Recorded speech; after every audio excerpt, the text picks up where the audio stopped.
وەختتان وەخێر یارانە کوردەوار و میروارم لە هەر کوێ هەن ساق و سەلامەت بن. ئێمە لە ژێرە دیبێتەکانت تفاقا ئەمڕۆ گەرەکمانە بەحسێک بکەین لەوەی کە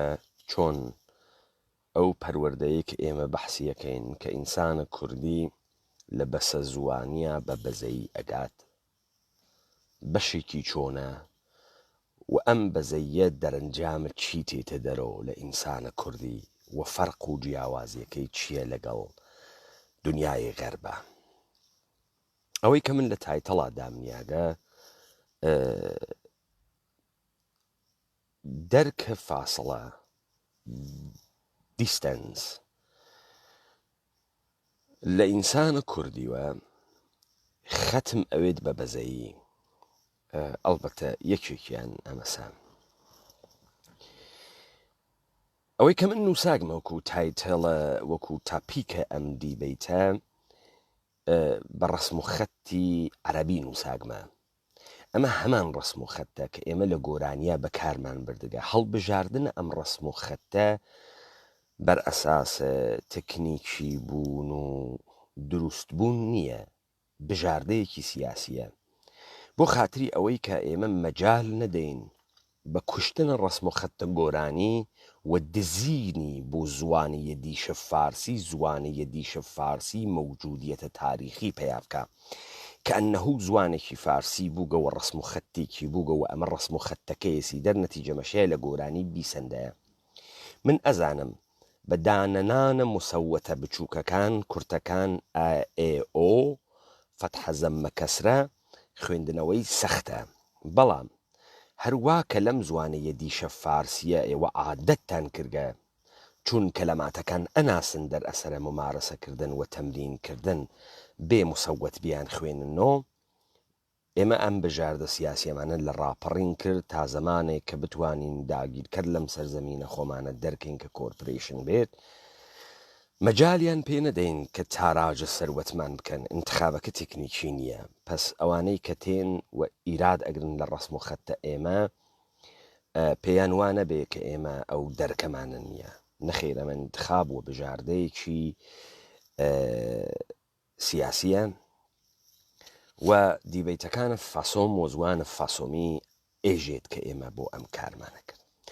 ئەمە بینە سەرە ئەو شتێک کە ئێمە ئەمڕۆ گەرەکمانە بەحسی بکەین لەوەی کە ئەم بەزەیە کوردیە دەرەنجام چی تێت و چۆن ئینسانە کوردی ئەڕواتە ناو بەزەیی. فاسڵە یا دیستەنس کورد زۆر دەمێک زوو بەر لە گشتکەسێ پەی برد کە تەبیعەت ئوسولی هەست، قانونی هەست و زمانی هەست و کورد زانی ئەگەر بەرخەلافە تەبیعەت بچێت و ئەگەر زمانە تەبیعەت فێر نەوێت نابوود ئەوێت. بۆیە ئەوەی کە لە دنیای غەربا گوزارشی ئەدەن سەرتاپا غەڵەتە لەوەی کە ئازادی لە بەرخەلافە تەبیعەت چوونە وانە. ئینسانە کوردی وا نەبووگە و وا فکری نەکردگەسەوە. ئینسانە کوردی بەرخەلافە تەبیعەت نەچووگە. ئینسانە کوردی دەرکە قەوانینە تەبیعەتی کردگە، یارمەتیە تەبیعەتی کردگە، زوانە تەبیعەت فێر بووگە کە زوانە ڕیازیە و یارمەتی تەبیعەتی داگە کە تەبیعەت بە شکڵێکی تریش متەجەلی بوێت و بتوانێت قابلیەتەکانە خۆی لە تەبیعەتا بەکاربێنێت. ئەمەی کە جەهانە سوڵتە بەحسیەکە و مشخەسەن ئوروپایەکان بەحسیەکەن ئەمان ئێژن ئازادی بەرخەلافە تەبیعەت چوونە. ئەوەی کە تۆ خەرق عادەتەکەی قەوانینە تەبیعی ئەشکێنی دەرسوورەتێکەوە نییە، تۆ ناتوانی قەوانینە تەبیعەت بشکێنی. تۆ ئەگەر وەجهێکیش ئەگۆڕی دەموچاوێکیش لە تەبیعەت ئەگۆڕی دەستکاریەکیش لە تەبیعەتەکەی بە زمانە تەبیعەت و بە زمانە ڕیازی ئەم کاراکەی. یعنی تو توانیکتە دەرکە زمانە تەبیعەت بکەی و بتوانی بەر ئەساسە زمانە تەبیعەت ئەم دەستکاریە دروست بکەی کە بێتە دەستکردە تۆ کە بێتە مەسنوعە تۆ کە ئێرادەی تۆی لێ بدا. بەڵام ئەم کە گزارشی ئەدا لە بەستەرە تئۆریکیەکەیە غەڵەت گزارشی ئەدا. بۆیە بۆ ئەمانە خەرقە عادەت معجزەکردن خەیلی عادیە و تۆ ئەوێنی چ لە دینەکانیانە چ لە نظامە سوڵتەیانە دائیمەن هەن بە شوێن ئەوەی کە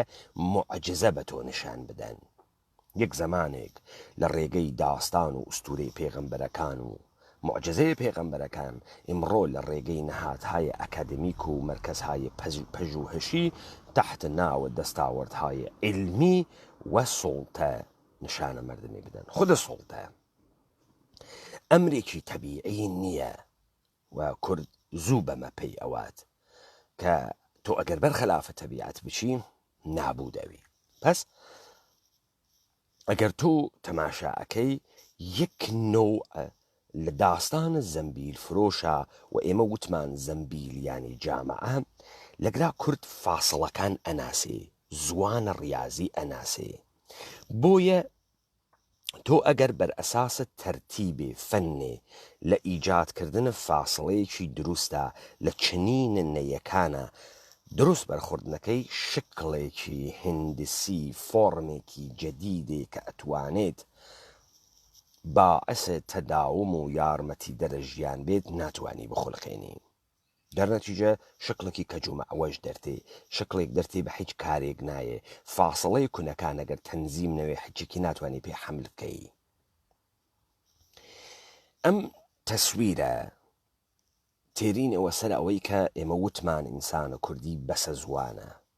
تا فێرە زوان ئەوێ. کامە زوان؟ زوانە تەبیعەت. زوانە تەبیعەت چییە؟ زوانە ڕیازیە. وەختی فێرە ئەمە ئەوێت، وەختی دەرکە بەمە ئەکات، ئەو جار ڕواتە ناوە دەستگاهە بەزەی. پس بەزەی دەرەنجامت دەرکە ئێمە لە نابودیە.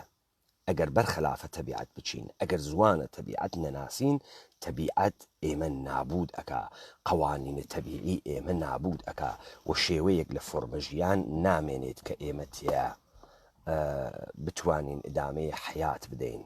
و بتوانین وەکو بەشێک لەم تەبیعەتە تەئسیرێکمان بێت، تەئسیرێکی هونەرمەندانەمان بێت لە یارمەتیدانە تەبیعەت بۆ تەجەلی پەیداکردن بە فۆرمێکی تر یان بە شکڵێکی تر. پس ئالەگرا ئێمە ئەوێنین ئێمە یەک تەفاوتێکی گەورەترمان هەست نسبەت بە دیگەریە کورد، نسبەت بەوانەیە کە گەرەکیانە بەرخەلافە قەوانینە تەبیعی ڕەفتار بکەن و ئیمڕۆ خروجیەکان بووگە بەس بە ئەم جەهانە نێئۆلیبراڵیە کە بە زمانە یاڵەتە متحدەیە ئامریکا و جود و کریسیانەتی تەپی داگەسە سەر ئەم دنیا و خەریکە سوڵتە ئەکا بەسەر ئەم دنیا. ئێمە بین ئەم مەخولەیە فاسڵە بەحس بکەین. زمانە سوڵتە زمانە ڕیازیە، زمانە علومە ئینسانی نییە. علومە ئینسانی بۆ خونجاندن و گەوجکردنە تەسویرەکانە زەهنە تۆز، قاڵبەکانە زەهنە تۆز، بۆ ژەڵەژاندنە زمانە تەبیعەت و قانونە تەبیعیە. لذا نەقش فەلاسفە و نەقش دانشمەندان علومە ئیجتیماعیە غەرب نەقش ساحری و جادوگەریە. مەبەخشن لە قەبایلە قەدیمە تۆ ئەگەر شەڕت نەوایە لەگەڵە قەبیلەیەکی ترا، وەختی ئەبوو بە شەڕت ئینسانی شەڕکەر و شمشێرکێش و فەرماندەت گەرەک بوو و ئەچویت ئەوتە ئەهاورد وەت کردە فەرماندەی خوات. بەڵام لە دەورانە سڵحا بۆ خاتری ئەوەی قەبیلە لە یەکتری نەپاشێت، تۆ تەکە نیروهایەکی ترا وەکو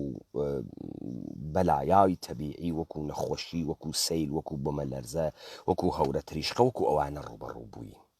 ئەی ئەمانە کێ شەڕیان بکە؟ ئەمانە مەشیایە کەسانێ شەڕیان بکردایە و مەشیایە کەسانێک ئەم مردمیانە گرێ بدایەوە بە یەکتری و مەشیایە ئەمانە بیان توانیان مردمە ئیدارەکەن. کێ ئەم کارانەیە کرد؟ جادوگەر، ساحر. جادوگەر و ساحر لێو دوابوو بە پسپۆڕ و دکتۆر و ڕووناکبیر و ئەمانە هاتن و کۆمەلگای بەشەریان لە کاتە سڵحە ئیدارە ئەکا بۆ نظامە سوڵتە. پس ئەمانەی کە ئێمە پێژین علومە غەربی بەتایبەتی لە علومە ئینسانیە بۆ خاتری ئەوەی کە لە زمانە تەبیعەت و لە قەوانینە تەبیعی پەیڕەوی ناکا و هەروە لە خۆی و خونجاندنە دەرنەتیجە تۆ میزانە کاولیەکە نافەهمی، فقط کارێکە ئەیکات زەهنە تۆ منحرفەکە، دیدە تۆ و تەنزیمە فاسڵەیە دیدە تۆ ئەژڵەژێنێ و لە بینی ئەوات و ئەمە ئەوێت تۆ باعەسی ئەوەی کە تۆ سوڵتە و هەر نوع بەڵایە کە تێتە سەرت تەبیعی فەرزی بکەین. ئەمە من وتم کە گرامشی لە مەقولەیە هێژەمۆنیە بە باشی بەحسیەکە. ئەو لە مەقولەی هێژەمۆنیە ئێژێت ئەرێ بۆ کارگەران جیهان نظام سەرمایەداریان نابود نەکرد. بعد تماشا ئەکات ئەوەی کە بەسەرە مەردم حکم ئەکا فەرهەنگە و مەردمەکان لە ڕێگەی فەرهەنگ و ئیدارە ئەون. لذا ئەمانە تێن ئوموراتێک بۆ مەردم تەبیعیۆ ئەکەن. وەختی تەبیعیۆ ئەکەن مەردمی تر فکرەکە هەرواسەی تر زاڵم زۆردارە و چوزانم ئینسانێک کە حاکەمەشێ بکوژێت و حکوومەت حەقی ئەز مەردم تیکە تیکە بکە و ئەسەن حکوومەت ئەمریکی تەبیعیە و کۆمەڵگایە بێ حکوومەت و ئەم جۆرە ناکرێت و تۆ ناتوانی تەسەوری بکەیت و ئەلەم قسانە. ئێستا تێمە سەرە ئەم مەقولە کە ئەمانە چۆن بە زمانە ڕیازی سوارە مەردمە جەهان بووگن. سڵتە زمانە ڕیازیە، زمانە علومە ئینسانی نییە. بۆیە تۆ ئەوێنی تەمامە ئەوانەی کە ئەم دنیا بەڕێوە ئەوەن دەسێکیان لە علومە ئینسانیە هەست، نە لە علومە تەبیعی. تۆ فرەکەم دانەیە کەس ئەوێنی کە معمارێک وێت، دانەیە کەس ئەوێنیت کە ڕیازی دانێک وێت و ئەمە ڕئیس جمهور وێت. تۆ معمولاً یا حقوق دانێک ئەوێنی ڕئیس جمهورە، یا جامع شناسێک ئەوێنی کە ڕئیس جمهورە، یا تاریخ نویسێک یا تاریخدانێک ئەوێنی کە ڕئیس جمهورە. و تۆ لەم حەوزە یا پارلەمانتارە تۆ معمولاً کەسانێک ناوێنی کە علومە مهندسیان خوێندگە، ناوێنیت، ئەوانە خەریکی کاری خۆیانن. چون تۆ لە قوانینە تەبیعیە زوانە قوانینە تەبیعی نەناسی، فاصلەیە تەعادڵی نەناسی، حەچیشتە لە یەکتری ئەچێوێت و ئەپاشێت و ئەم زندگیە نابود ئەوێت. چون تۆ دەستکاریە تەبیعەت ئەەکەی، دەستکاریە قوانینە تەبیعەت ئەەکەی و بەر ئەساسە قوانینە تەبیعەت حرەکەت ناکەین. ئەمەی کە تۆ هەواپەیما دروست ئەەکەی و ئەتوانێ بفڕێ، ئەمە بەرخەلافە تەبیعەت نەچوون چون نییە. چون تۆ با دەرکە قوانینە تەبیعەت، با دەرکە جازبە، قووەی جازبە بە دروستکردنە ئەبزارێک توانیکتە لە حەجمێکی مشەخەسە تەسەلوت پەیاکەی و باڵانس ئیجادکەی بەو نیروانەی کە تەبیعەت واردیانەکان لە ناوەم قانونە. خۆ ئەگەر تا ئێستا لەمە تێگەیگین تێنەوە سەر ئەوەی کە ئایا لە ناو جامعەیە ئێمە ئینسانە تەماع نەبووگە؟ ئایا ئینسانە کوردی تەماع و وەسوەسە و جنایەت و ئەمانەی کە لە ناو ئینسانەکانە ترایوێنین لە وجود ئینسانە کوردانیە، ئینسانە کوردی گڵی شتێکی ترە، یا بە قەوڵە ئەدیانە ئیبراهیمی ئێمە نەوەی جنۆکەین؟ نە، ئێمە نەنەوەی جوولەکەین، نە ئەوەسە کە ڕزاڵەتمان تیان نەبووگە، ئێمە یەک چتمان تێ ئەبووگە. ئێمە دەرکە زوانە تەبیعەتمان کردگە، قانونە تەبیعەتمان کردگە و زانیگمانە ئەگەر بەرخەلافە قوانینە تەبیعەت ڕەفتارکەین حەیاتە خۆمان نامێنێت. ولذا تەنزیمە ڕابەتەمان بەر ئەساسە فاسڵە کردگە. تماشاکەن ئەوەڵین اتفاقی کە لە هەر بوونەوەرێکە ئەکەوێت وەختی گەرەکیسی ڕەوەندە ژیانی تەکمیل بێت و بفەهمێت و تۆزێ لەسەر پێی خۆی بوێسێت، ئەتوانێت تەنزیمە فاسڵە بکە. مشخصەن بۆچی؟ مشخصەن بۆ خاتری ئەوەی بتوانێت تەهدیدات بناسێ، بزانێت لە چ فاسڵەیەکە لە دەستی دوژمن ئەتوانێت دەرچێ. حیواناتی شوانە. لذا تۆ تا فاسڵەیەک ئەگەر تەهدیدێکیش بەرەو ڕووتێت تەکان ناخۆی، بەڵام لە فاسڵەیەک و بەبعد تەشخیصە تەهدیدی کە ناتوانی لی دەربازبی دەرەچی. ئەمە تۆ بۆرە ناوە علومە ئستراتێژیک. وەختی تۆژی عمقە ئستراتێژیکە فلانە مەردم فلانە جێگەست دقیقەن بەر ئەساسە تەنزیمە ئەم فاسڵەتێ تەهدید لەکوێوە حملە بە تۆکە و تۆ لەکوێوە بەر بە تەهدید بگری، تەهدید تۆ نابود ناکە. ئەمە فکر ئەەکەم بە ڕاحەتی قابلت دەرکە. ئیجا بۆ خاتری ئەمەی کە بین ئەمە خاص بشکافین و بفەهمین کە وتمان نظامە سڵتە زوانی زوانە ڕیازیە. ئەوەڵین کاری کە ئیکا فاسڵەکان ئەشێوێنێت. بۆ خاترەوەی مساڵەکە مشەخەسترکەم و تێمەسەرە کارەکانێک ڕاپەڕینە کوردەوارە سربەخۆ کردی. تماشاکەن یارەکانە ڕاپەڕینە کوردەوارە سربەخۆ ئەکسەرەن ئینسانهایەکن بە تعبیر جامعە تەحسیل کردە، یعنی لە لەحازە مەدرەک و بێ مەدرەکترینیان منم. ئەکسەریەتە ئەمانە یا پیهشتیان هەست، یا ماستریان هەست، و چەندین مەقالەیان لە ژۆرناڵهای بینالمەلەلیا هەزێمە هەر لە دکتۆر حەمید و تا شخصە کاک پەیمانە نێعمەتیە کە فۆق لیسانسم میکانیکەوە 16 مەقالەی لە ژۆرناڵە بینالمەلەلیەکانە هەست و تا تەمامە ئاعزا کاک قاسمەوە وەیسی تەمامە ئاعزایە ڕاپەڕین کاک ئاراسین تەمامە ئەمانەی کە یارە ڕاپەڕینن ئینسانهایەکی ئەکادەمیسیەن بووگن مەدرەکدارن بەڵام حیچ کام لەمانە مەدرەکەکانە خۆیانیان نیشان نەدا و نەهاتن بەر ئەساسە مەدرەک قسە بکەن مەسەڵەن بڕۆن پەیجە کاک پەیمانە نێعمەتی بوێنن ئاچەر فەڕەنسەیەکی دانیاگە نووساگیسی شوقڵم دوودکەشی و لولەکەشیە بۆ ئەم کارەی کردگە کاک پەیمانە نێعمەتی بۆ من لە دیبەیتەکانە کە ئێرا ئەمدا کراواتم نەبەست لە پشتە کتێوخانە دانەنیشتم بۆ لە ماڵێکی شیکوپیکە سعیم نەکرد ئەم کارە بکەم بۆ ئێمە سعیمان نەکرد بە نووسین مەتن ڕاپەڕین بەینە دەرۆ یەک دەلیلی بوو دەلیلەکە ئەوان فەریبی بوو دەلیلەکە پۆپۆلیزم بوو نا دەلیلەکە دەرکە زمانە سوڵتە بوو سوڵتە فاسڵەکان ئەشێوێنێت وەختی فاسڵەکان ئەشێوێنێت ئینسانەکان جێگەیان ئەگۆڕێت کارێک ڕاپەڕین کردی دەرکە ئەم زمانە ڕاضیە بوو فاسڵەکانی نزیک کردو لە یەکتری نزیکی کردو لە یەکتری ئەوەی کە گەرەکی بوو بێجێ فەلسەفە شتێکی پیچیدەس و سوارە مە لە مەردەم بوێت بە زوانێکی فەنی قسەی ئەکرد کەلەماتێکی قولوم بە سلومبەی متەناقزی ئەداقەی یەکتری وە لە بورجە ئاجادا ئەنیشت و دەسە پێی نەگا و ئینسانە مەعمولی و کوردی فکر بکە فەلسەفە شتێکی فرە مهم و پیچیدەست و ئەم لێ تێناگا ئێمە هاتین بە زوانێکی سادە پیچیدەترین مەسائلی زندگیمان بە شێوەی مەردەم جۆرێک کە کابرا حساسە فاسڵە ناکاتەکە ئێمە و فکرەکە فرە نزیکە لە ئێمە بۆی مەترح کرد پس ئەوڵین کارێک کە کردمان فاسڵە دەستکردەکانی نظامی حاکممان شکاند کابرا فکری نەیە کرد کە بە زوانە گۆرانی دانەیە ئینسانە کوردی وەکو خۆی ئەتوانێت ئینسانە غەربی لەسەر و نەوێنێت وەکو ئەرباب نەیوێنێت لە خوارۆ بۆ سەر و نەنوارڕێ پێیە بەڵکو لەسەرەوە بۆ خوارۆ بنوارڕێ پێیە و بۆ ئەوەڵین بارە متفاقە کەفت فاسڵەی شکاند وە نیسامەکەمەوە بۆیەوە بزانن ئەمەی کە ئەمانە پێ ئێژن علومە خەفیە ئەوەی کە ئەمانە پێ ئێژن سڕە مەگوو ئەمەی کە ئەمانە پێ ئێژن سیکرەت سۆسایەتی مەجامع مەخفی کە داستان و چیرۆکیان لە پشتا دروزەکەن و ئێلۆمەناتی و فەرەمەیسەنەری و بلا بلا بلا ئەمانە ئەوانەنە وا زوانە تەبیعەتە ناسن و ئەم شتانەی کە منیستە بۆ ئێوە ئێژم ئەیزانن ئەمانە ئەمە ئەزانن وەلی مەردم نایزانێت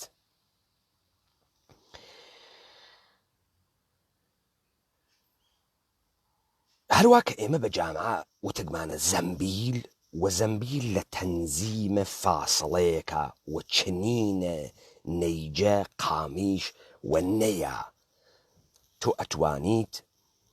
یەک هارمۆنیە دروست بکەی کە ئەمە بتوانێت ئەبزارە زندگیوێت و نەیتوانی گەیسی لە شێوەیەکی تریشا متەجەلی بوێت هەروە ڕەوابەتە ئینسانی بە حیفزە فاسڵەیەکی مشەخەس و فرە دوورتر مشکلە دروستەکە فرە نزیک مشکلە دروستەکە لذا ئیشی ڕەوابەت بەر ئەساسە مەسئولیەتێکە هەر کەسێ تەنزیموێت تا ئەم هارمۆنیە نەشێوێت ئەنا شکڵ هارمۆنی ئەشێوێت و تۆ گەرەکتە بە سوورەتە مەسنوع ئەمە ڕابگری بۆی تۆ احتیاج بە نیروی پۆلیس پەیاکەی نیروی ئەرتەش پەیاکەی بۆ چون فاسڵەکان فرەبووگن لە یەکتری و دەرنەتیجە بۆ خاتری ئەوەی کە ئەم فاسڵەکە فرەبووگە لە یەکتری بتوانی باڵانسەکەی ڕابگری دەست ئەوەی بۆ زۆر بۆ خاتری ئەوەی کە ڕئیس تەکە مەرئوسە دەرگیر نەوێت خب ئێستا تێمە سەرم مەسالهای مشەخەس بزانن ئینسان ئینسان لە سایز و ئەندازە لەو فۆرمانە کەوا لە ناو زەهنیە و بەڕاحەتی دەستکاری ئەکرێت بە قیاس تماشاکە ئێمە هەروە کە ئەفراتون لە فۆرمەکانە بەحسیەکە و ئەمانە گشتی لە جەهانە کوردی گیریاگە ئێمە یە تەسەورێکمان لە مرەبع هەست یە تەسەورێکمان لە مسەلەس هەست ئەو تەسەورە لە زەهنە ئێمە پەرفێکترین مسەلەسە بەڵام ئەوەی کە تۆ ئەیکێشی هیچ وەخت بە خەتایەک دیت ئەوە نییە ئینسانێک ڕەوانگەردان مەسرەف ئەکا مواد مخدر مەسرەفەکە تەنزیمە فاسڵەکانی ئەشێوێت بۆیە کاورا فکرەکە ئەگەر لە ساختمانێکی 10 تەبەقە خۆی فڕەباتە خواری 1 مترە باز ئەدا 1 مترە وا فکرەکە و خۆی فڕەداتە خوار وەرکاو لەوێت و نابوو دەوێت نظامە سوڵتە دەقیق وەکو ڕەوانگەردان کارەکە فاسڵەکان بۆ تو ئەشێوێنێت زەمن هەنێ پارامێترە دەمەدەسەیەوە تا بفەهمن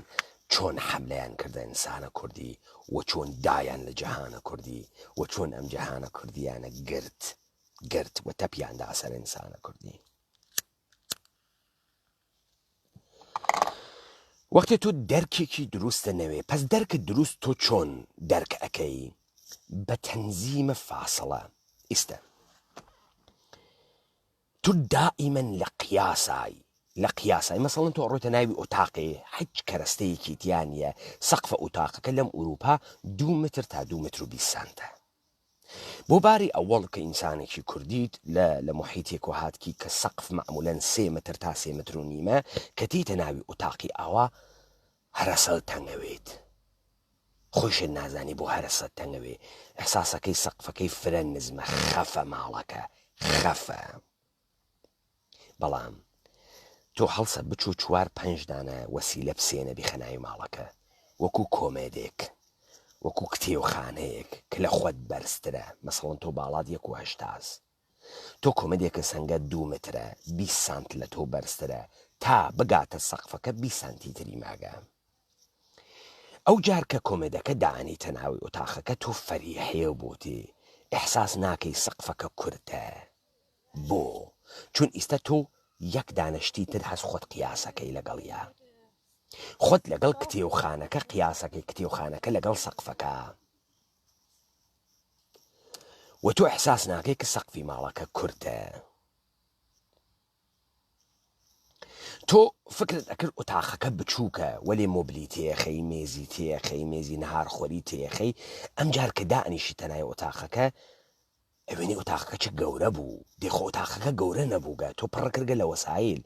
دلیلی ئەمەسە تۆ لە ئەوەڵی نگاهتا خۆت تەکە مێز تەنزیمەکەی ئەوێنی نیم متر تەکە مێزەکە فاسڵەت هەست ئەنواڕیتە ئەو وەرە مێزەکە وێنی مۆبلێکی تر لەو وەرە مێزەکە بە فاسڵی نیم متردانت یاگە تۆ لەم قیاسە تەک ئەو قیاسە ئەگەی بەم نەتیجە ئەمە عەجەب فاسڵە و فەزایەکی گەورەست دوو دانە مۆبل لە بەرامبەری یەکتریوە مێزێک بە ئەندازەیە کافی محیتی ئیجاد کردگە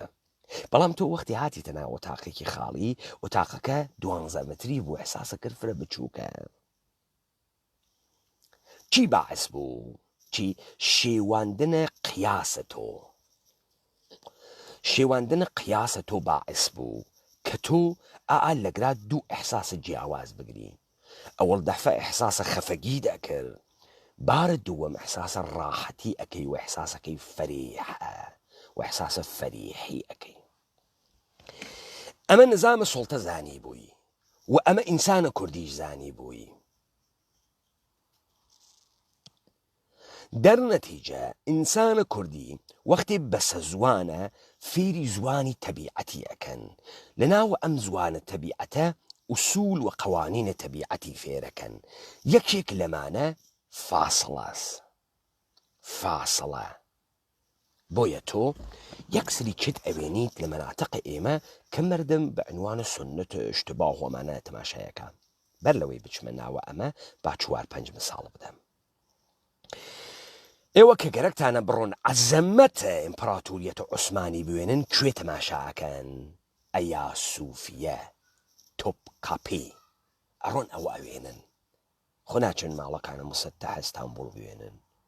ئەویش زانی گێسی چیەکە ئەیا سۆفیەت بۆ دەستکاری ئەکا بۆ نەمادە ساختمانە گەورە مەسنوع دەسە بەشەر ئەحساسە حقارەت ئەدا بە بەشەر. تۆ گەرەک تەبێژی تەمەدون مەوجودە، ئەم تەمەدونە چۆن پێناسەیەکەی؟ مسر بەچی پێناساکرێ؟ بە هەیکەلە ئەبولهەول، بە ئەهرام سەلاسە، بە بینای گەورە، بە بینای دەستکردە گەورە. وەختی بینای دەستکردە گەورە ئەوێنی ئەژی لە ناو ئەم جامعە تەمەدون بووگە. پس تەمەدون لە تەنزیمە ڕابطەیە ئینسانی هەبوونە ژیان هارمۆنی و ئۆرگانیزمێ بە ناو جامعە کە لە ناوە ئەما مەفاهیم بە سوورەتە، مەفاهیم متعالی وەکو عداڵەت، وەکو بەرابەری، وەکو جوانپەرستی، وەکو هونەر بە سوورەتە عەمەلی مەوجودە و جامعە لە باڵانسە و زندگی هارمۆنی هەست و ئینسان کۆمەک ئەکا بە تەبیعەت کە خۆی متەجەلی بکات بە شێوەهای جۆرا و جۆر. ئەمە بە عنوانە تەمەدون پێناسە ناکرێ. ئەکی بە عنوانە تەمەدون پێناساکرێ؟ بینا ساختمانێ کە سیستەمە هیلارکی و هێرام بەحسەکە. یەک عدە سوارە مەردم بووگن و ما بەقیە نۆکەریان مردمیانە کردگە، ئەوان توانییانە زۆرە ئەم مردمە تەجمیعکەن و دانیشن بنایە گەورە دروستکەن. ئەم بنایە گەورە بۆ دروست بووگە، ئەم بنایە گەورە دروست بووگە کە تەولیدە ئیحساسە حقارەت لە ئینسانە مەعمولیە بکە، فاسەڵە دروزەکە. بۆیە بریتانیا وەختی ئەچێ هندوستان ئەگرێ لە بەنبەیە 5,000 نەفەرن. هندوستان چەند ملیۆن نەفەرە؟ 250 ملیۆن نەفەرە. لە بەنبەیە گەورەترین مەرکەزە عیمارەتە فەرماندەهیە کۆمپانیە هندە شەرقی دروستەکە. وەختی ئینسانە هندی چاویەکەوێ بەمبینا ئیحساسە حقارەت ئەکا. تماشاکە دانێ ئینسان ئەڕواتە تاجمەحەل، چاوی ئەکەوێت و تاجمەحەل ئیحساسە حقارەت ئەکا. بەڵام بێری بیوەرە کێو شاهۆ، بیوەرە قەندیل، بیوەرە زەردکوو، بیوەرە دنا، بیوەرە دەماوەن، ئیحساسە حقارەت ناکە، ئیحساسە عەزەمەت ئەکا. بۆیە ئەڕواتە قەی کەژەکە و ئیحساسەکە بەشێ لەم تەبیعەتەسە و ئیحساسەکە ئەم جەهانەوە لە ژێری پایە هیچ سەرکوب ناوێ، هیچ تەحقیر ناوێ، بەڵکو ئەکرێتۆ، بەڵکو تەکە تەبیعەتە هارمۆنی پەیا ئەکا، بەڵکو عەزەمەتە زندگی ئەوێنێ. لذا ئینسان بەرامبەر بە ئومور تەبیعی ئیحساسە ترس ناکە، نایترسێنێت، تەحقیری ناکە. شاخ و داغ ئینسان تەحقیر ناکە، بەڵام هەورەبان ئینسان تەحقیرەکە.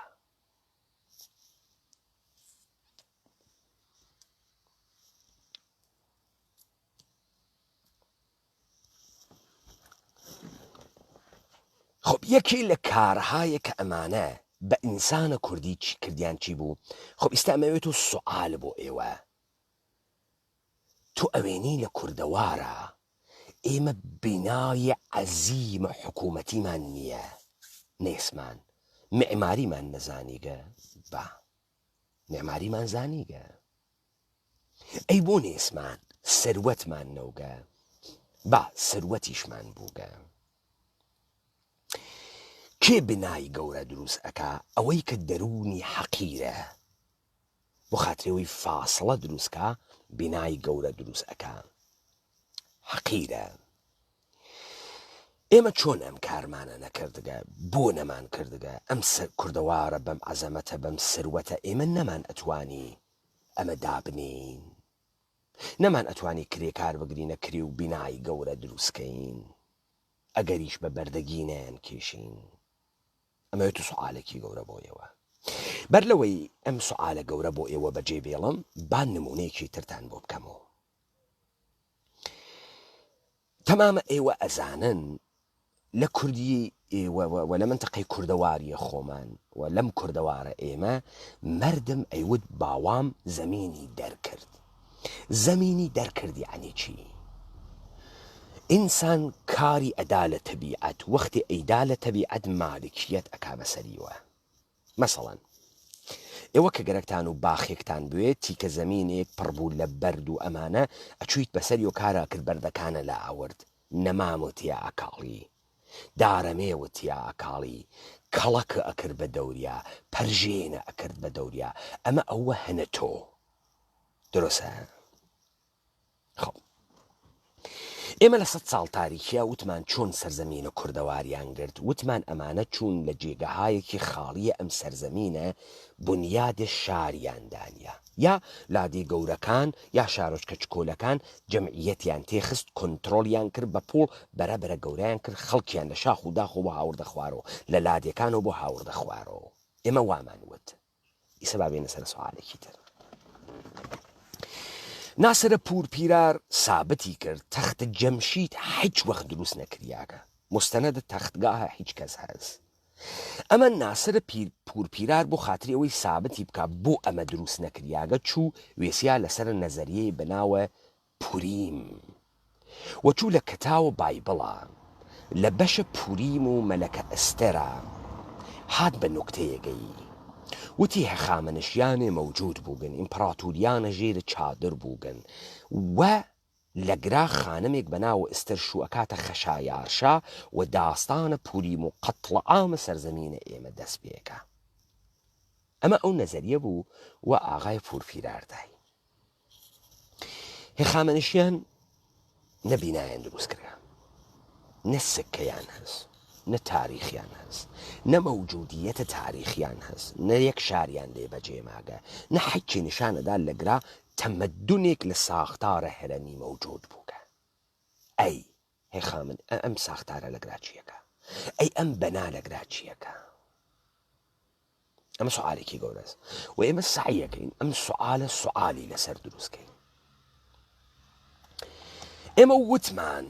بەشەر بۆ خاتری ئەوەی کە جێگەی داگیر بکە ئەڕوا ئاوانی ئەکاتۆ یعنێ دەسی تێ ئەوات کارە خۆی لێ ئەدات بابێنە سەر ئەمەی کە ئەمە تاکێ ئەیکا تاکێ نەفەرێک ئەیکا نەفەرێ ئەم کارەکە یا خانەوادەیەک ئەیکا بابێنە سەر ئەوەی کە ئەی ئەگەر عیدەیەک وەکو حکوومەتێک سیستەمێک گەرەکوێم کارە بکات چیەکە چیەکە ئەویش دەقیقەن ئەم کارە ئەکا وەلێ ئەو باغ و تەلان دروست ناکە ئەو هەر سەرزەمینێکی خاڵی کە ئەوێنێ مەجای واتیا کە خاڵیە بینایەک دروست ئەکا یعنی ئەگرا هەنە منە ئەمە هەنە منە وەختێ وتی ئەمە هەنە منە یەواش یەواش ئێشێ خەڵکی لە دەوری ئەم بنا کۆکاتە و بە عینوانە ڕەعیەت و بەردە ئەمە بگرن ها ئەژێ ئیمپراتوریەتە ڕۆم حکوومەتی کرد بەسەر هەموو دنیا ئاسەواری لە سووریە دیارە لە ئەردەن دیارە ئاسەواری لە عێراق دیارە و تەختە جەمشید معماریە یۆنانی ڕۆمیە ئەی بابینە سەر کەتیبەکان وا کەندگیانە لە تاق و وەسان لە تاق و وەسان کەتیبایان کەندگە شار بە دەوری و معلوم نییە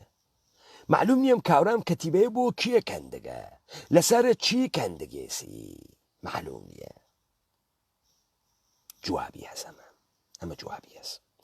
ئەگەر ئێمە قبوڵەکەین هەر ئینسانێک بۆ خاتری ئەوەی مەحدودەیەک بەشێک لە جوغرافیا بکاتە هەنەخۆی ئەڕوا ئاوەدانی ئەکاتەوە پەرچیندانی و پەرژێنی ئەکێشێ و زەمینەکە پاکەکات و مسەتەحی ئەکات و هێشی ئەدات و داری تیا کاڵێت و بینای تیا دروسەکە ئەوجار ئەوەی گەرەکی حکوومەت بەسەر سەرزەمینێکۆ بکە کە ئەم سەرزەمینە سنووری نییە هێزە مسلحی نییە دەستگاه حکوومەتیە ئمڕۆژینی نییە ئمڕۆژین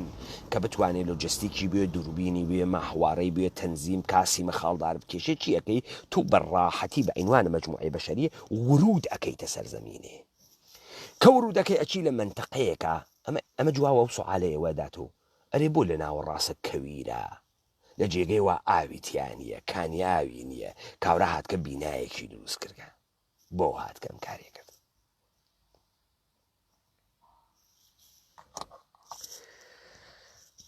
ئەمە تانگەێنێ بە داستانێک کە منیستە بۆتانی نەقڵەکەم داستانە لەشکەرکەشیە سەڵاتینە گەردەنکەش بە هەزاران هەزار سوار کار و ئسکەندەرە مەخدوونی و حەمدەی کرد و چۆ دنیای گرت و قەپی کردە سەرە دنیا تڕەهاتە مطلقە چۆن تۆ نایژی لۆجستیکەم سپا لەکوێتێت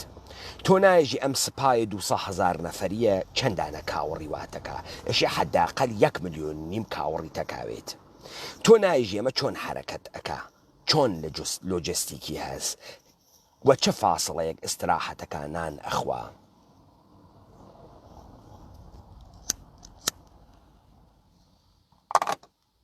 نایژی بەڵام لە پڕێکا داستانە حملەیە ئەسکەندەر باوەڕەکەی شمشێرێکی شاگە و داگێلەمە و داگێلە و باوساحی فلانە کەسی دەرهاوڵگە و فڵانی کردگە و بیسانی کردگە و ئەم چیرۆکە جوولەکە لە ئەدیانە خۆیان هی تعریفیەکاتە بۆ تۆ هەر تعریفیەکاتە بۆ تۆ یەکسری نەمادیشەن چی ئیسباتی ئەکات کە ئەمانە مەوجود بوون یەک دانە کاخ لە وەسەتە بیابانێکە یەک دانە کاخ لە وەسەتە بیابانێکە دێبابێن ئاوا بەحسەکە بکەین ئاوا ئێمە نەزەریەکە دابنین عیدەیەک لە جێگەیەک و سروەت وا لە دەستیانە نیر وا لە دەستیانە هێزە بەردەوە کاروا لە دەستیانە قەرارە قەڵەمڕەو بۆ خۆیان دروستکەن وەلذا عیدەیەک معمار و کارگەر و بیناساز تەکە عیدەیەک سپاهیە ئەهەنێرن لە هەر منتەقەیە لەم جەهانە کۆڵی تێدا بنێت کۆڵی تێدا بنێت لذا ئەمانە هەر کوێ ئەگەن ساختمان و بینایەک دروستەکەن معبەدێ کاخێ معبەدێ کاخێ معبەدێ کاخێ هەنێ کەندەکاری هەنێ مجەسەمە جێتێڵن بەڵام بە دەورە ئەمانە هیچ شارێک موجود نییە ئەمانە گەرەکیانە قەڵەمڕەو بخوێن بەجێ ئەوەی بە شمشێر بیگرن کێ بگرن بەجێ ئەوەی بە شمشێر بیگرن بینای تیا دروست ئەکەن خەڵک کۆکەنەوە بە دەوریا ئەم تکنیکە تا بە ئێمڕۆژ بەکاریەوەن ئەم تکنیکە لە دانانە شارەکانە بەکارچوو پەس تۆ ئەمێنی ئەمانە لە پڕێکانیان فەهمی شار چۆن دروستکەن ئوردوگا نا ئەمە ڕەوەندێکی هەزاران ساڵی هەست ئەی ئەوانەی تەخت جەمشید کێ کوشتنی کورد کوشتنی کورد هاتووتێ تۆ لەگرا چیەکەی تۆ کێ هاتکی ساختمان دروستەکەی دای لێ کوشتنی نەیهێش تەکمیل بوێت نا بڕۆن گەزیکەن سابتیکەن دەیخۆ تۆ لە خۆت و هەروە سابتیەکەی وە مەسکەندەر بوو حملەی کردو نە فیلم و هەسن نە دۆکۆمنت هەس نە سابتیەکەی چۆن حرەکەتی کردو بۆ حرەکەتی کردو گەرەکی و چی تاراچکا و بۆ کوێ بڕوە نا هەروە لە خۆت و ئەمە فڵانە کەسوتی و گزن و فنوتی و ئەمێژێت و هەرۆدۆتێژێت و مۆشتێ تۆ ڕەهات وەلێ تۆ یەک دانە کاخە ناتەمامە لە وەسەتە بیاوانێکە جێهێشتگە ئێژی ئەمە نەمادە ئیمپراتوریەتێکە پس ئالەگرا تۆ بە نوکتەیەکی تر پەیت برد چۆن ئەتوانی سڵتە بەسەرە سەرزەمینێک بکەی بە دروستکردنە بینای مەسنوعی کە ئیحساسە حقارەت لە ئینسانەکانە دروستکە من ئەمەم لە دیبەیتەکەی بولوار نۆسکی شار سەنت پەترزبورگا بەحس کرد لە دیبەیتەکە کە ئشارەم کرد بە بولوارە خیابانە وەلی عەسرە تاران وا هەر ئینسانێکی کوردی ئەچوو وەلی عەسریەدی ئیحساسە حقارەتیە کردیە حتا بناکان تماشاکە تۆ کێوە دەماوەن ئەوێنی حساسە حقارەت ناکەی بەڵام ئەڕۆیتە ناوە خیابانە وەلی عەسر بلوارێکی گەورە بە دەوری و دیوە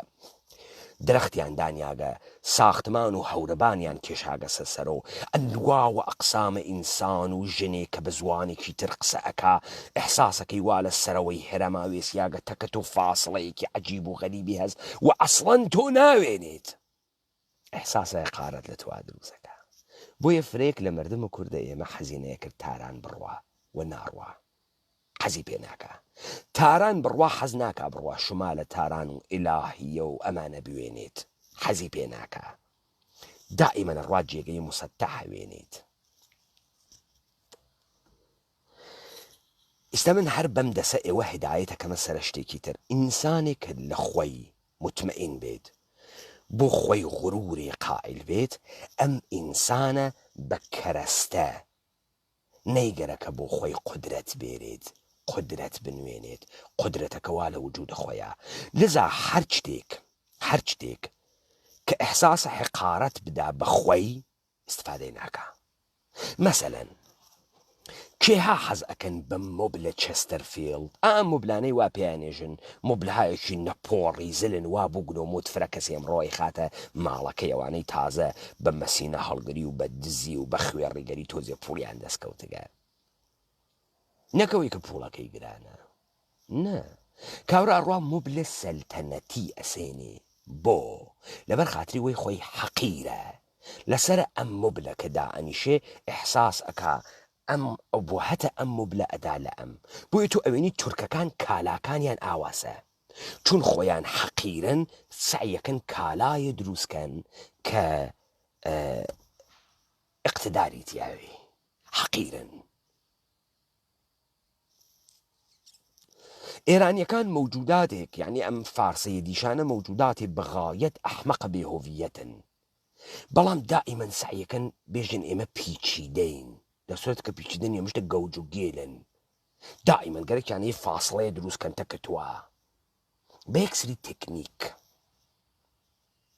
کە تۆ فاصلەت بوێتەکە ئەمانە چون تۆ ئەگە فاصلەت نەوێت کاورا پێی بە ئوبوهەتت ناوە تۆ ئمڕۆ بە یومنە بڕێ کەرەستە بۆ خۆت ئوبوهەت دروستەکەی مەسەڵەن مەسعود بارزانی نایەتە ناو مەردم مەسعود بارزانی تەکە مردما قسە ناکە مەسعود بارزانی کەس نازانێ ناوەژنەکەی چییە فاصلە دروستەکاتەکە مردمە فاصلەیەکی فرە تا مردم فکر کا مەسعود بارزانی شتێکە مەسعود بارزانی بەردە ناوە خیابانەکانە هەولێر نەفەرە دووم گاڵتەی پێیەکە چون نە عەقڵی هەست نە تەفەکوری هەست نە شەخسیەتێکی گەورەی هەست نە جوامێری واتیا نە گوساخی واتیا نە دلێری واتیا تیا نییە نیسی پس چۆن ئێشێ تۆ فکرکەی ئەمە سەرۆکە و وەڵایتر مەسعود بارزانی بڕوا چی بکەین کەسمان نییە چۆن کەسمان نییە مەسعود بارزانی فاصلەی حفظ کردگەتەکە مردمە وە مردم نایوێنێت فاصلەکە فرە و بووگە بۆیە مردم قینیانە لە مەسعود فرەتر قینیانە لە مەسعود تا مام جەلال سعینەیەکرد ئەم فاصلە فرە بکاتەوە سعینەیەکرد وەلێ مەسعود فاصلەکەی فرە کردگە فرە کاورا حال لە خۆی قینی تێ لە مەسعود استدلالێکیشی نیە قینی تێنی دلیلی هەست دلیلەکەی فاصلە هەست زوانە ڕیاضی سڵتە زوانی ڕیاضیە با بفەهمن علومە ئینسانی نییە علومە ئینسانی فقط بۆ خاتری ئەوەسە تو تەنزیمەکە لە دەسە دەرچێ نەتوانی وەکو کەسێکە ڕەوانگەردانی مەسرف کردگە نەزانێ فاصلەی هەورەبانێکی دە تەبەقە تا زەمین 40 مترە نەزانێت فکرکان 1.5 مترە خۆی فڕەباتە خوارد لامبوت بوێت خۆ دانێ ئینسانە کوردی تێتە ناوە کرماشان تێتە ناوە سنە ئەڕواتە هەولێر ئەڕواتە تاران ئەڕواتە ئەنکارا ئەڕواتە ئەستەمبوڵ ئەمێنێت و خۆی تەنیایی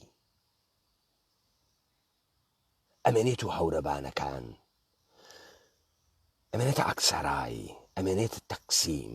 ئەمێنێتە خیابانە وەلی عەسر ئەم ئینسانە هەرچی زیاتر تەماشای ئەم ساختمانە مەسنوعانەکە زیاتر تەحقیر ئەوێ زیاتر وە خۆیژێ من حەجی نیەم من کێم من چیم من چۆن تۆ من حەدم چییە بێژم ئەی گۆڕم من کێم وەلێ هەر ئەم ئینسانە هەڵیگرە بیۆرە شاهۆ چەپکێ چنوور ئەکاتۆ قەی پژوێنەکەیە باڕی ئەکاتۆ فش ئەوێ تۆ وە سیاچەمانە وە کەڵڕەمانە تێتە خوار ئێحساسە قارەت ناکە ئێحساسە عەزەمەت ئەکا ئێحساسە قودرەت ئەکا چون تەبیعیە دەرنەتیجە تۆ لە کوردەوارە ئەوێنیت شارسازی بناسازی کۆمەڵگاسازی بەر ئەساسە دەرکت دروست و ئەمیقە لە فاصلە و لە زوانز ڕیاضی وە تەبیعەتە دەرنەتیجە جێگەهای تەمەدونی هارمۆنی هەستەکە تەبیعەتە تۆ ماڵەکان ئەوێنی لە دامنەی کێوێکە و بە عەزەمەتە ئەم کێوە هەڵکشیاگە کە تەبیعی بنوێنێت باڵەبان لەسەر باڵەبان باڵەبان لەسەر باڵەبان باڵەبان لەسەر باڵەبان و تۆ حەز ئەەکەی بەم تەسویرە حەز ئەەکەی عەزەمەتە پێ ئەدا کە ئەنگار 100 تەبەقە ساختمان لەسەر یەکتریا سوار وگە بە قۆڕ سواریان کردگەسە سەر یەکتریا. لەذا بە دەرکە ئەمە تۆ ئەگەیتە بەزەیی. پس نظام سڵتە ئەوەڵین کارێک کە کردی فاسڵەکانی شێوان لە ئێمە، بۆیە ئێمە ئیتر بەزەییەکەمان لێگم بووگە. زوانە تەبیعەت شێویا لێمان، ناتوانین کانونە تەشخیص شێویاگە، نازانین و حقارەت دەروونمانی پڕ کردگەسەوە بەجێ ئەوەی عەزەمەتوێت. لەذا ئینسانە کوردی ئەوسا فاسڵەکانیان مردم تەنزیمە کردتەکیا، چون ئەو نیشانی ئەدا ئاقڵە، نیشانی ئەدا فەرماندەس، نیشانی ئەدا دلێرە، نیشانی ئەدا گوساخە، نیشانی ئەدا نەترسە و ئەم سفاتە لە وجودیا کە دەرئەکەفت و ئەم پەروەردەی ئەکردن زەحمەتی یەکێشە. بۆیە خەڵک ئەوە پێژن ئێڕنێت، کەسبی ئەکرد، بەدەستی ئەهاورد و ئەو احترامەی کە بووی بووی و بووی و پێویستی نەئەکرد محافزی بوێت، هەزاران سەوار بە پشتیەوێت، پێویستی نەکرد ماڵەکەی بکاتە کۆشکێک کەس دەسی پێ نەیەگا، پێویستی نەئەکرد مبلێکی گەورەی پڕزەڵق و بەڵق دابنێ خۆی بڕۆ لەسەری و دانیشێ بنوارڕێت و خەڵکی، پێویستی نەکرد. بەڵام کابرایەکە حەقیر بوو، سعی ئەکرد بە خودعە و بە نەیرەنگ و بە پوڵ و بە شانس و بە بەخت سەرکاتە سەر عیدەیەک، کە کەوتە سەر عیدەیەک لەم عیدە دوور بگرێ، فاسڵە بگرێ، برج و بارو دروستکە و حقارەت خۆی لە پشتە مەسنوع دەستکردێک کە دروستی کردگە بیشارەتەوە. ئیتر پێویستی نەیەکرد دلێروێت، بێباکوێت، جەنگاوەروێت، دژ دەڕوێت، پێویستی نەیەکرد جوامیروێت، گوساخوێت، هیچ پێویست ناکە. هیچ ئەو مۆبلێکی چەستەرفیلد ئەسێنێ لەسەری و دانیشێ، ئەو مشتی کتاوە ئەحمەقانەی لە پشتە سەر خۆی دانیاگە کراواتی زلە حیزانەی بەستگە. تۆی ئینسانە کوردیەی وێنێژی من تەکەوە خەیلێ فاسڵە مەزە و خەیلێ ئەفەحمێ و تۆ ئەڕۆیتە خوار و ئەو تێتە سەر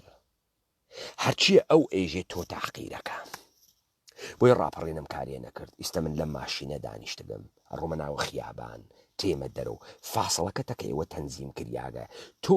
قەشەنگ تەکە سیاست، تەکە جەهانە کوردی، تەکە فەلسەفە، تەکە فەلسەفەی ئەخلاق، تەکە ئەندێشەی سیاسی، تەکە ئەمانە گشتی ئاشنا ئەوێنی شتێکی عەجیب نییە تۆ لێ تێنەگەی. ئایکیوێکی عەجیبی نەگەرەکە، شتێکی فرە عادیە و کارێکی فرە مهم نییە و هابر مارس و های دیگەر و ئەوەنە شتێکی پێچیدە نییە کە تۆ لێ حاڵی نەوی. ئەی بۆ عیدەیە پێچیدەی ئەکەن لەبەر خاتریەوەی تۆ تەحقیرکەن، لەبەر خاتریەوەی بتوانن گیرفانە تۆ بکوتن، لەبەر خاتریەوەی بوونە ئەرباب وەسەرەتەوە، لەبەر خاتریەوەی بوونە دامچەرمەک وەسەرەتەوە، لەبەر خاتریەوەی بوونە ڕاهبەر وەسەرەتەوە. بۆ خاتریەوە وەسەر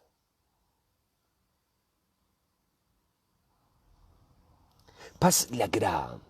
تۆ ئەوێنیت دەرکە زوانە ڕیازی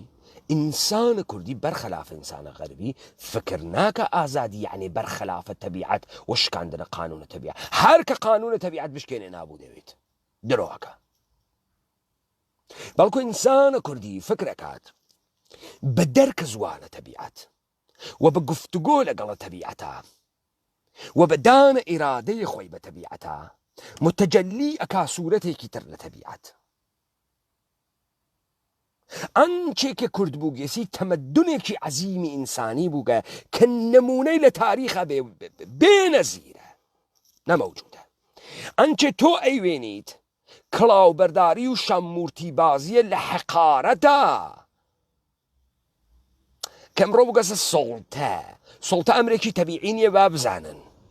و سڵتە بەرخەلافە قەوانینە تەبیعەتە با بزانن و با بزانن ئەمانە تەبیعەت نابودیان ئەکەن، نابود ئەون بەشەریەت نابود ئەکەن، ژیان نابود ئەکەن، ئەیکەن و ئەمە ئینسانە کوردی بوو لە توولە ئەم تاریخە نەیهێشت مەجاری نەدا بەم گەردەن کەشانە بێن گەردەن کەشی بکەن.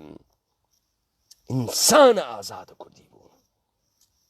پس لەگرا داستانە شمشێرکێشی و قەلعە دروستکردن و ئەمپەراتوریەت معنایەکی نییە. ئەمانە فێر بوون هەرزگای بێن بینایە دروستکەن بێژن ئەم بینا و ئەم منتەقە هەنە ئێمە سو ئێمە حاکەمە ئەم هەلا خۆیانەوە بێ ئەوەی شەڕێکیان کردوێ،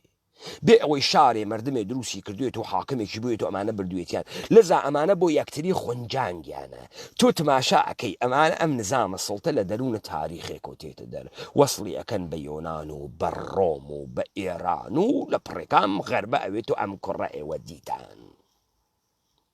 کە گشتی خەڵەتاندنە، کە گشتی شێواندن فاسڵەکانە و ئینسانە کوردی وا ڕام کردیا. بۆیە ئینسانە کوردی لە تەبیعەت تێر نەدەرەوە، بۆیە ئینسانە کوردی سعیەکەن ڕەزاڵەت بۆی تەبیعیۆ بکەنەوە، تەبیعی نییە، حقارەت بۆی تەبیعیۆ بکەنەوە. بینای گەورە گەورە دروستەکەن، موبلی گەورە گەورە دائەنین، خۆیان ئەگرن مەقەکەن دەسە پێی ناگا. تۆجۆکەی ئاوا ئەکەن کە ئینسانە کوردی نابوو دەوێ. خب ڕاپەڕین چی کرد و نظام سڵتە چی کرد؟ بەر لەوەی کە کەلام و مەتنە حەقیقی و مەتنە گەورەی ئینقلابی کوردی ڕاپەڕین بێ شکاندنە فاسڵەکان بوو، زوانە ڕیازی بوو، شکاندنە ئەبزارە سڵتە بوو. من کتێوم بنووسیایە ئەم فاسڵە نەشکیا، کتێوێ بمنووسیە لەوانەیە 50 نەفەر 100 نەفەر 1000 نەفەر تۆ بێژە 30,000 نەفەر لەم کوردەوارە بیخوێندایەتەوە فاسڵەی ناشکان اتفاقێ ناکەوت. کەسی حەزیشی بەم فکرە کردایە بە هیچ دەردێکی نێ خوارد. لەزار ڕاپەڕین ئەوەڵین کارێکە کردی هات کانونە ژەڵەژیاگە تەشخیصە فاسڵەی شکاندی. مردمە عادی ئیستە فێرە قسە بووگە، مردمە عادی ئیستێژێ با فەلسەفەی ئەوە شتی عەجیب و غەریبن و غەربی ئەوە ئینسانای عەجیب و غەریبێ نیەن کاولن. براکەم بریتانیا لە دوور و مهمە، دەنگت دەهۆڵ لە دوور و خۆشە. بۆ چون تۆ وەختێ نزیک ئەوی تۆ هەرچی چەپەڵیە وێنیت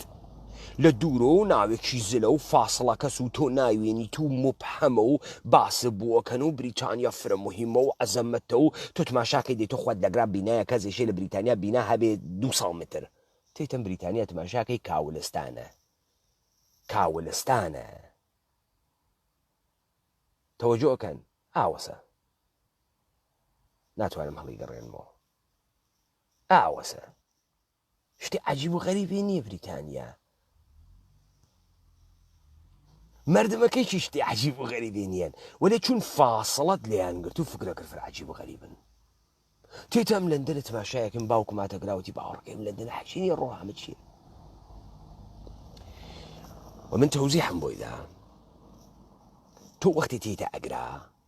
تازا فەهمین نەبا ئینسانە غەربی لە تۆ فرە ژیرتر نییە، لە تۆ فرە شەهامەتدارتر نییە. ئینسانە غەربی وان ناوی سیستەمێکە یەسری تەسەوراتی هەست، یەسری فاسڵە. مەسەڵەن وەختی تۆ زوانە ئەمانە نازانی فکرەکەی ئەمانە کە قسەکەن گشتیانە فلاتونن وەسە تۆ عەرەبی نەزانی وە بزانی هەر عەرەبی قسەکە قورئان قسەکە. وەختی فێری زوانیان نەوێنی نەبا ئەمانە ئەفلاتون نییە، ئەمانە گەوج و گێژیشن، وەڕن کاولن. لەگا چه اتفاقی کەوت؟ فاسڵەیە ئینسانە کوردی تەکە ئینسانە غەربیا کەمەوە بوو. گەیە ئەو فاسڵە کە تەشخیص بە تەسویر وازەح ئینسانە غەربی، تەشخیص بە سیستەمە ئینسانە غەربی. بەڵام دانەی لە کرماشان دانیشکە لە سنە دانیشکە کە ئێژن مامۆستایەکی ئەمریکایی لە ئەمریکاوە دانیشکە خۆ چاوی دەراچی بکەین مامۆستایەکی ئەمریکایی لە ئەمریکاوە دانیشکە. دەیسا ماغا ناوی ویلیامە فرشتە مهمێکە، ویلیامە چێتە توالت خۆی ناشۆری، فرە پیای مهمێکە، فرە حاڵیەسی لە چی حاڵیەسی؟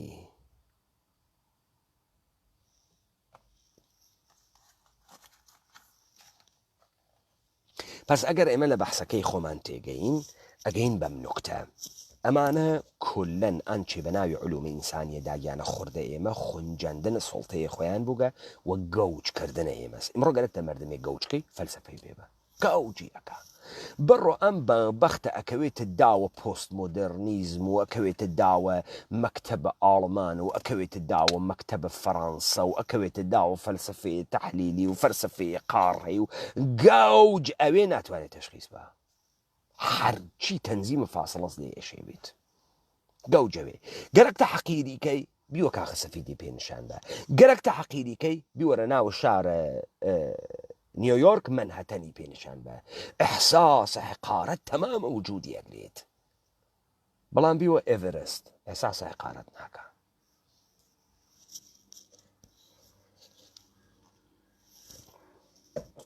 پس ئەمە زوانە ڕاضیە و ئێمە لە داگیرکەر ئەدەین و مەجبورین ئەم نظامە سوڵتە نابود کەین چون ئەمانە تەبیعی نیەن مەسنوع زاڵمە بەرخلافە قوانینە تەبیعین و هاتگن ئینسان لە ئینقیادا قرار بدەن ئینسانە کوردی و جەهانە کوردی نابودکەن جەهانە ئازاد جەهانە سوڵتە قبول نەکەر جەهانە لە هەرمۆنیەتە کە تەبیعەتە جەهانێک لە تەعاملتە کە تەبیعەتە بۆ یارمەتیە تەبیعەت بۆ تەجەلی پەیداکردنە زندگی لە قەواڵب و لە ئەشکالە هونەرمەندانە ئەمە ئەو کارە بووە جەهانە کوردی ئەی کرد ئێمە لە سەروبەندێکا بەرەو ئینحیتات بریاین ئەم ئینحیتاتە عمری ناگاتە 300 ساڵ بەرە وردە ئێستا ئێمە لەم ئینحیتاتە لا ئەکەین و لە خۆمان و لە دوژمنمان لەکوێ ئەمانە توانیان سوارەمە لە ئێمە بوون ئەمانە بالئەخەرە لە تەلاشێکا کە کردیان کە جەهانە ئێمە بگرن و سەرزەمینە ئێمە بگرن موفق بوون تەلاشیان کرد 2000 ساڵە پێش بین بینا دروستکەن و لە دەوریا ئیعلامە حاکمیەت بکەن و ئێمە بکەن بە بەشێ لە ئیمپراتوریەتە ڕۆمیان مەسەلەن نەیانتوانی کوشتنمان نەیانتوانی بە هیچ شێوەیە نەیانتوانی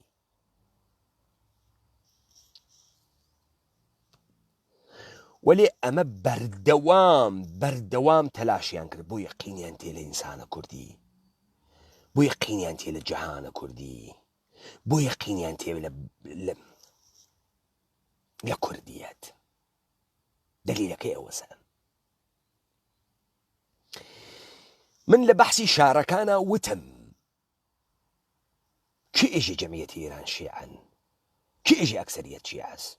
دابێن یارانە ڕاپەڕین بیکەنە قاڵ ئەوەڵین کارە ئینقلابیە کە ئیکەن ئەمەسە ئامارگیریە لە فەزای مەجازی بکەن بزانین ئێمە چەند نەفەر سونیمان لە ئێرانە هەست چەند نەفەر شیعە بیکەن تا بزانن سیستان و بەلوچستان سونیە تورکەمەن سەحرا سونیە خوراسان سونیە یعنی تەمامە کەنارەکانێک کە ئەم مەرزە ئێرانە دروزەکە ئەم جێگەی پێئێژن کوردستان سونیە بەشێکی فرە لە خوزستان سونیە بوشێر سونیە بەشێک لە ئەستانە فارسونی ئەم شیعوا لەکوێ دەی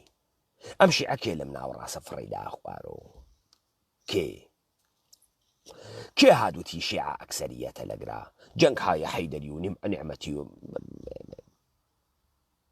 ئیمپراتوریەتە سەفەوی و کێ هاوتی دابێنە ئامارەی بگرن ستراکچرە شار بۆ ئەمە دروستکریاکە معماری لە کۆیلەکردنە توا دەسێکی گەورەی هەست معماری لە کۆیلەکردنە توا دەسێکی گەورەی هەست لە دانە ئەحساسە حقارەتە معماری بەکارەوەن بۆیە بینایی گەورە دروستەکەن شارە بۆ دروستەکەن مەیدانی تیا دروستەکەن مەیدان دڵ شارە مرکزە حاکمیەتە لە دەورە مەیدانە لە مرکزە شارە تەمامە بیناکانە حکوومەتی دانەریاگە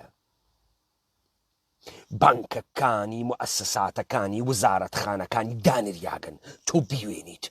ئەگرا ساحێوی هەست ئەوێنی ساحێوی هەست ئیستا حکوومەت هەر وەختێ گەرە کەسی وەزن کەشی بکە لە مەیدانە شارایکە و بە تۆ ئەحساسە حقارەتەدا تاسوعا و ئاشورا دەست پێ ئەکات لە شارە کرماشانە 10-12 نەفەر شیعە لەم لاو لەولاوە کۆ ئەکا یارەسانی بە شیعە بوو کۆ ئەکاتەوە لە دەرە گاراژ پیادان ئەکات ئەگاتە بەرە جڵەوخان بیژمێرە 5,000 نەفەر نییە لاو خواڵی ناگرێ و کرماشان شیعەن کێژێ کرماشان شیعەن کێژە کرماشان شیعن دای براکەم دەشتە مایشت ڕوان سەر دەشتە مایشت یا سنین یا یارەسانین ڕوان سەر جوان ڕۆ هەورامانات سەر پێڵە زەهاو ئەکسەریەت سنین هەرسین کەنگاوەر سەحنە گێڵان ئەکسەریەت یارەسانین هەر کەسی شیعەز یارەسانیە بگەسۆ شیعەم چۆن ئەکسەریەت شیعەز کەس نازانێت چۆن کەس نازانێت شار باعثەوێ شار باعثەوێت تۆ نەزانیت چۆن کار بەدەستەکان گشتی شیعەن ئەوە نیشانەدا کە ئەمانە ئەکسەریەتن فاسڵە ئەگرنتە کە تۆوە وانە هەورەبانەکانە و حقارەت بە تۆ دەن لەسەر زەمینە خۆمانە بە شێواندنە فاسڵە داگیریان کردگین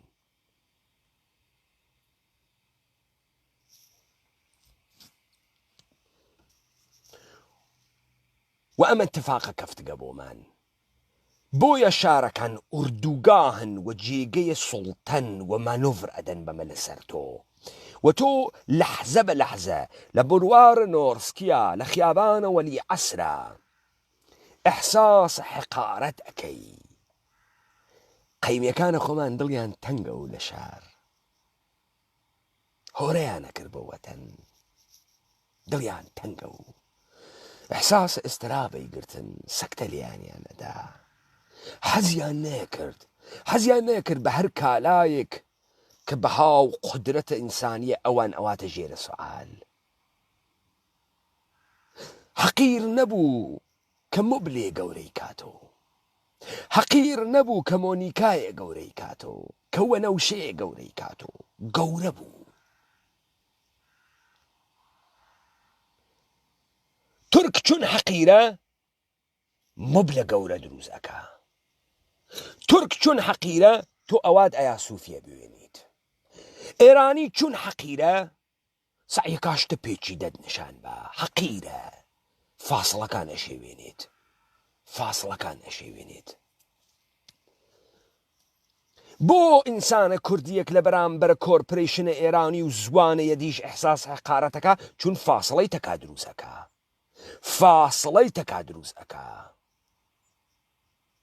ئەی بۆ دانەیە کورد تێتەگرایەمە داتە بەرجمێن زاتی نییە سادقەت زیبا کەلام باتە بەرجمێن من فاسڵم بۆی نەهێش کەسەوە ئەمما خەریکم فێری ئەەکەم ڕابتەکە تەنزیم کە فاسڵەکە تەنزیم کات دروسە ئێمە کوردین دروسە ئێمە بەرتەریەکمان نییە بە سەرێکێکی ترۆ وەلێ تۆ ئیشێ بزانی لە چه فاسڵەیەکەوە باڵانسەکە ناشێوێنیت کە من مەجبور کەی دەسە لێ بکەمەوە کە مەجبور کەی حەدە خوات نیشانت بەم فاسڵەکە تەنزیم کە من خەریکم ئەو شێواندنە فاسڵەتە بۆ دروست ئەەکەمەوە وەلێ تۆ ئیشی دەرک بکەی تا چە میزان تۆ ئیشی ئەم فاسڵە حفزکەی جێگەی تۆ دیاروی جێگەی من دیاروی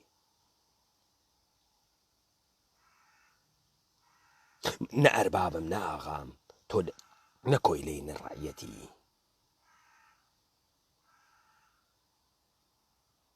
وەلێ ئیشێ بزانی ئەویش ئەرباب نییە تەنزیمە فاسڵت بکەی ئەم اتفاقە ئەگەر بکەفێت و دووبارە تربیەت کوردی بێت و دەرکە زوانە تەبیعەت بێت و حەج سڵتەگەرێ ناتوانێت لەسەر زەمینە ئێمە دانیشی حەج سڵدەکەرێ بە موسەلای تاران و بە بورج میلاد و بە بینایە ئازادی و بە هەورەبانەکانی و ناتوانێت ئینسانە کوردی حەقیرکە ئەمە هەمان تەختە جەمشیدە وەختی خۆی هاتن دروستیکەن ڕۆم و یۆنانیەکان هاتن دروستیکەن ئێمە لێیانمان داوە کوشتنمان تۆ ناتوانی لەگرا ئەربابی بکەی بنا دروستکەی دەستن تۆ ناتوانی لەگرا حەقارەت بەی بە ئێمە بەم بنا ناتوانی بچۆ لادێکانە کوردەوار بوێنە لە شارە کوردیە ماڵ لەسەر ماڵ لە عەزەمەتە تەبیعەتە هارمۆنی گرتگە لە عەزەمەتە تەبیعەتە ڕۆچ و گەسە سەرەوە ئەمە ئەوەسە کە ئینسان ئەواتە ناوە بەزەییە کوردی پس ئەمە هەروە لە خۆیوە نییە دەرکێکی ئەمیقە بەسە زوانی فێر زوان ئەویت زوانە تەبیعەت زوانە ڕاضیە تەبیعەت وە قەوانینە تەبیعەت وە فێر ئەوی لە بەزەیە ئەگەر ئەم هارمۆنیە دروست نەکەی نابوودەوی لەبین ئەچی زندگی لەبین ئەچێ و تەبیعەت تۆ نابوو دەکا ئەم بە شەرام گشتە ئەهنە تۆڵۆپە ئەکا تەبیعەت یەکشان تەکاندا تەمامە یاڵەتە متحدەی ئەمریکات بۆ واتە ژێرە ئاو با هەر هەڵقونێ تۆژۆکەن ئەمە حکایەتێکە کە ئێوە ئێشێ بیزانن و دەرکی پێ بکەن تا بزانن جەهانە کوردی چه شەکڵی بوو ئیجازە مەدەن حەقیرتان کەن ئیجازە مەدەن بە تەسویر و با فاسڵە حەقیرتان کەن ئیجازە مەدەن کالا حقارەتتان پێ بدات هەچ وەخت کە یاران ڕاپەڕین بە ئێوە حقارەت نادەن یاران ڕاپەڕین تێنە گفتوگۆتەکتانە تەنزیمە فاسڵەکەیان هەستەکتانە فاصلەیەک بەر ئەساسە قانونە تەبیعەت و بەزەیە کوردی ئێمە لە پشت کتەیوخانە بۆ ئێوە قسەمان نەکرد ئەمەیشی کە بە ئێوە وتم لە هیچ کوێی دنیا ناتوانی لە گیرفانە هیچ متەفەکرێ غەربی دەری بێریت ئەم گزارشەکە لە جەهانە کوردی کردم بۆتان لذا دەرک بکەن و بفەهمن ئەهەمیەتە کالاکان دەرک بکەن و بفەهمن ئەهەمیەتە معماری دەرک بکەن و بفەهمن ئەهەمیەتە مەدارک جامەیە فاخر تماشاکە لە تەبلیغاتە وەختی گەرەکیانە ئینسانێکی موفق نیشانە تۆ بدەن کاورایەکی باڵا بەرزی ڕاستقامەتی کوتوشەواڵ کراواتی نیشان ئەدەن جوانێکی سەرزندەی ئاراستە ئستیڤان هاوکینگە نیشان نادەن دانەیە شەلە و گوێل دانەیە کۆمکریاگە نیشان نادەن کۆمبووگە سۆ قەرخەیتێ میلیارد سەروەتیەز نه ئەوتە نیشان نادەن دانەیە ڕاست قامەتە کراواتیە کوتشەواڵی تا ئەم تەسویرە ئیجادە حقارەت لە توا بکە بفەهمی ئەو فەرقە کاتەکە توا هەروە لە خۆیوە وە کوتشەواڵ و کراوات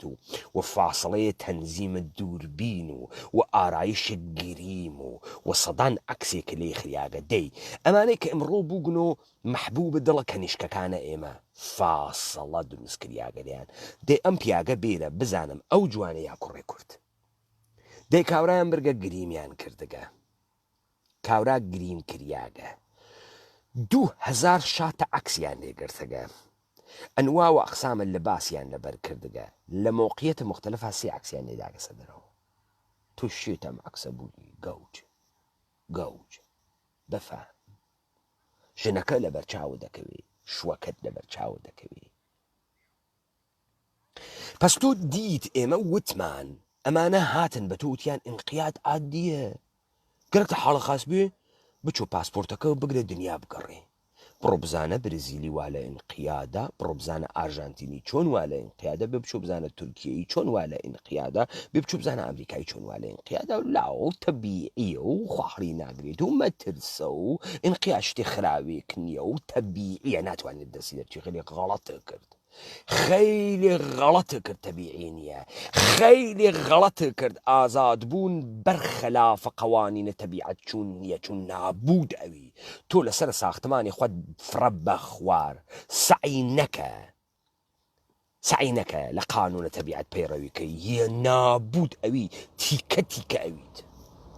پەزیشە دۆشەکێکی گەرمدانی ژێرەکە نەرمکەی تۆ تا ئەگەر بەو سرعەتە کە جازبە جەزبت ئەکا بەرەو زەمین ئەتوات تۆ لە سەتحێکی سەختا نەدەی وە زەویە کن متلاشی بوویت بەی لە سەتحێکی نەرم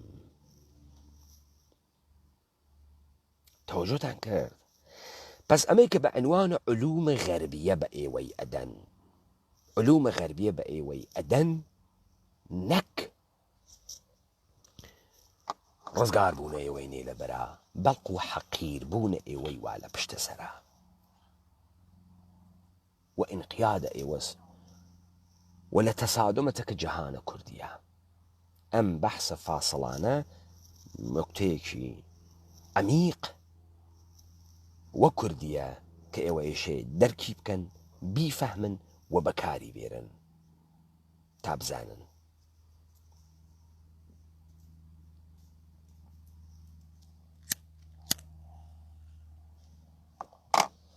لایەوە خۆش.